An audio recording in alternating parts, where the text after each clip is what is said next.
Before Makihito Mihara burst upon the world stage, he was a force to be reckoned with in Japan at nationals and other large local tournaments. A lot of people in Japan knew about him before he broke out on the world stage because he had 5 consecutive top 8 appearances in nationals and the finals, which was the old big end-of-the-year tournament in Japan, kind of like their own mini pro tour. When he made the top 8 of Worlds in 2006, after a couple seasons on and off the tour, his was not the headline that was being drafted in the back room. And then we're watching the game, and I'm like, I think someone didn't tell Mihara that Gabe's supposed to win, and like it was really interesting watching. Like he just never gave up. Like you would watch matchups where like he can't win this. Nope, he wins it. Mihara has remained a force at the highest level of the game ever since. Mihara used that as a springboard onto the world stage, and his world championship was just the beginning. Truly one of the all-time greats. He has been in the top 8 of a Pro Tour 4 more times since his triumph in Paris. When I was, receiving the ballot, and then just I can make my research, I look at the stats, and then I look at Mihara, say, insane, just like down.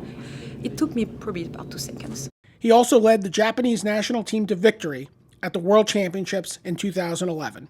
And to have won both Worlds and the World Team Championship, and that puts him on a very short list that includes people like John Finkel.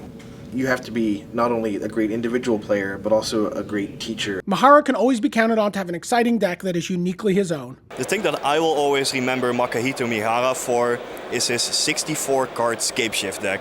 That was a deck where he realized he needed 7 mountains to combo out with the card Scapeshift, but he still needed enough islands in the deck to cast stuff like Cryptic Command. And he figured out that the only way to squeeze all of that into the deck was to just play more than 60 cards.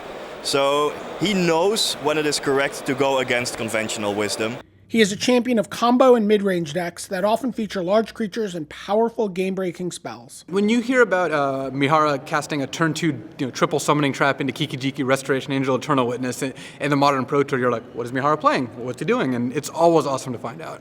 Mihara's ability to build rogue decks and succeed with them is even more impressive when you consider that he balances that against a full-time job and a family.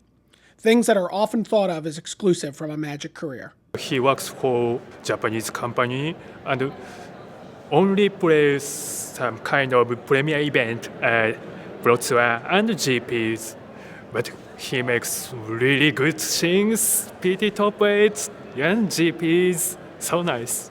三原さんはマジックがとても強いんですけど、それだけじゃなくて仕事もちゃんとやってますし、奥さんもいらっしゃるんですよね。そんな中で結果をしっかり残し続けるっていうのは僕も今社会人になってこれから目標にしていきたいなと思ってます。